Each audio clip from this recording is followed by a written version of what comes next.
صلی علی رسولہ الکریم اما بعد فاعوذ باللہ من الشیطان الرجیم بسم اللہ الرحمن الرحیم واضرب لهم مثل الحیاۃ الدنیا کماء انزلناہ من السماء فاختلط به نبات الارض فاصبح حشیما تذروه الرياح وکان اللہ علی کل شیء مقتدرا۔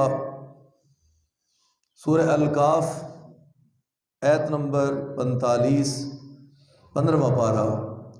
اللہ تعالیٰ نے اس جگہ پر انسان کی زندگی کی حقیقت کو واضح کیا کہ انسان کی زندگی کیسی زندگی ہے، شروع کہاں سے ہوا، پھر کیسے بڑھا، پھر کیسے ختم ہوا، پھر کیسے اینڈ ہوا، پھر کیسے آگے مراحل کو اللہ نے بیان فرمایا۔ وَاضْرِبْ لَهُمْ مَثَلَ الْحَيَاةِ الدُّنْيَا، مثال ہے ان کے لیے دنیا کی زندگی کی، کماء انزلناہ من السماء، ایک پانی کی مثال ہے جس پانی کو اللہ نے آسمان سے نازل کیا، فاختلط به نبات الارض فاصبح حشیما تذروه الرياح، پھر وہ پانی جب ملا تو اس پانی کے ملنے سے زمین کی جو ہریالی تھی وہ باہر آ گئی، سبزہ باہر آ گئی۔ پہلے پانی برسا، زمین کی تہہ سے سبزہ چھوٹی چھوٹی پنیری وہ باہر آئی، کوئی چند ہفتوں میں بڑی، کوئی چند مہینوں میں تیار ہو کر فصل بنی، اور پھر سرسبز ہونے کے بعد آہستہ آہستہ وہ پیلی ہو چکی۔ تو اللہ تعالیٰ نے انسان کی زندگی کو اس مثال کے ساتھ بیان کیا ہے۔ وَاضْرِبْ لَهُمْ مَثَلَ الْحَيَاةِ الدُّنْيَا كَمَاءٍ أَنزَلْنَاهُ مِنَ السَّمَاءِ فاختلط به نبات الارض فاصبح حشیما تذروه الرياح، پھر چند دنوں کے بعد جب وہ پیلی ہو گئی، پھر جب مثال کے طور پر گندم کا ایک چھوٹا سا دانہ لگائیں، پھر وہ باری ایک دانے پر ایک دانہ زمین میں لگایا، 7 نالیاں باہر آ گئی۔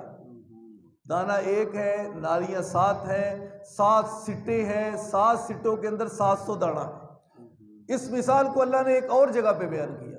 اللہ تعالیٰ نے فرمایا جو خلوص سے میرے راستے میں 1 روپیہ خرچ کرتا ہے، میں ایسے ہی اس کو ثواب دیتا ہوں جیسے ایک دانہ زمین پہ لگائیں تو 700 بن جاتا ہے۔ تو اللہ فرماتے ہیں اس 700 کو میں ڈبل بھی کر دیتا ہوں۔ یہ اللہ کی رحمت ہے۔ تو اللہ نے یہاں پر انسان کی زندگی کو اس مثال کے ساتھ بیان، جیسے پانی اترا، زمین کی وہ نباتاتی ہریالی باہر آئی، باہر آ کر وہ ایک چھوٹے چھوٹے پودے بنے یا باغ بنے یا پھر فصل بنی، تیار ہوئی، سبزہ ہونے کے بعد پھر وہ پیلی ہو گئی، پیلی ہونے کے بعد پھر وہ جب خشک ہو گئی، خشک ہونے کے بعد پھر اس کو زمین سے اٹھا کر کاٹ کر مشین سے پھر پرزہ ہو گیا، پھر وہ توڑی بن گئی، باریک باریک ذرات اڑ رہے ہیں فضاؤں میں، ہواؤں میں۔ اے انسان تو اپنی تخلیق کی طرف دیکھ، پہلے عالم ارواح میں رب نے ساری روحوں کو پیدا کیا، روح پیدا کرنے کے بعد ساری ارواح، پھر اس کے بعد اللہ تعالیٰ نے ماں کے پیٹ کے اندر پھر ایسے انسان کو تیار کیا۔ دیکھیں ایک پانی کی بوند سے انسان اس بند کمرے کے اندر، ان 3 پردوں کے اندر، وہ کون ہے جس نے تیری آنکھوں کو تیار کیا، کیمرے تیار کیے، مووی فلم بن رہی ہے وہ تیار کی، سسٹم بنایا، کمپیوٹر سسٹم بنایا، سماعت کے لیے کان بنائے، پکڑنے کے لیے ہاتھ بنائے، چلنے کے لیے پیر بنائے، اور سمجھ سوچ کے لیے دل دماغ، یہ سب کچھ مشینری 3 پردوں کے اندر 9 ماہ کے اندر فٹ فاٹ کر کے تجھے زمین پر رب نے پہنچا دی۔ وہ اللہ ہے۔ کون ہے؟ اللہ۔ بالکل اسی فصل کی طرح اللہ نے تیری حقیقت کو اس مثال کے ساتھ اٹیچ کر کر تجھے سمجھانا چاہا اللہ نے کہ سمجھ جا انسان جب تو بھی دنیا میں آیا چھوٹا سا تھا، ہر طرف تیری آمد پر خوشی تھی، اللہ نے بیٹا دیا، مجھ کو رب نے پتر دیا، لو مٹھائی کھاؤ، یہ کھاؤ، عقیقہ ہو رہا ہے، نام کون سا رکھے، اس کے کپڑے لے کے آؤ، اس کی فلاں چیز لے کے آؤ، جھولا لے کے آؤ، فلاں چیز اکٹھی کرو، سارے تیری جناب پریشانی فکر لاحق ہے، سب کچھ سب کو۔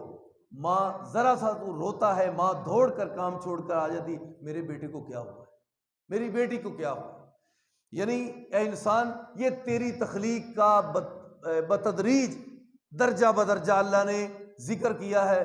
پھر تو رڑنا شروع ہوا، پھر کھڑا ہونا شروع ہوا، پھر چلنا شروع ہوا، پھر تھوڑا تھوڑا بولنا شروع ہوا، پھر تو پڑھا، پھر تو کوئی اور تو کاموں میں لگ گیا، بڑھتا بڑھتا معاشرے میں عزت پائی، احترام پایا، تعلقات تیرے بنے، پھر تیری شادی ہو گئی، پھر تیرے گھر آباد ہو گئے، پھر انسان تو اور آگے بڑھا، توانا، تندرست، جوان، اور تو کہتا ہے میری بات سے بھی بڑا کسی کی بات ہے، میرے فیصلے کے بعد۔ پھر تو چلتا چلتا وہی جوان جب پہلے کمزور تھا، پھر جوان جیسے چڑھتا ہوا سورج ہے، پھر کمزور ضعف کی طرف آ گیا، پھر اسی جیسے وہ گندم کا پودا پیلا ہو گیا، خشک ہو گیا، تو بھی ایسے خشک ہو گیا، اسے بھی کاٹ لیا گیا، تجھے بھی کاٹ لیا گیا، وہ بھی چورا چورا ہو گیا، تو بھی قبر میں جا کر ٹکڑے ٹکڑے اور مٹی میں مٹی ہو گئی۔ یہ مثال اللہ نے اس قرآن نے سورہ الکاف کے اندر بیان کی ہے، تیری حقیقت کو بیان کیا ہے، کہیں تو بے فکر ہو کر، غافل ہو کر رب سے دور نہ ہو جائے۔ اللہ نے اس لیے مثال کو بیان کیا ہے۔ دعا کرو اللہ فکر کی توفیق عطا فرمائے، ہمارے اندر تڑپ پیدا ہو، فکر پیدا ہو، بھئی کیوں یہ بستر یہ ایک ایسا نہ ہو کبھی مجھے وہ 3 چادروں والا لفافہ بھی پہنایا جائے گا، کفن بھی پہنا ہے، وہ بھی تیار ہے۔ کسی کا کفن بازار میں آ چکا ہے، پتہ نہیں کس دکان میں، کسی کا آ چکا ہے، اور کسی کا مشین پر ابھی چل رہا ہے، اور کسی کی کپاس ابھی فصل میں ہے، اور کسی کے بیج ابھی لگنے والے ہیں، لیکن سب لائن میں لگے ہوئے۔ یہ نہ سمجھنا ہمیں کوئی پوچھنے والا نہیں ہو، ہم جانے والے تھے۔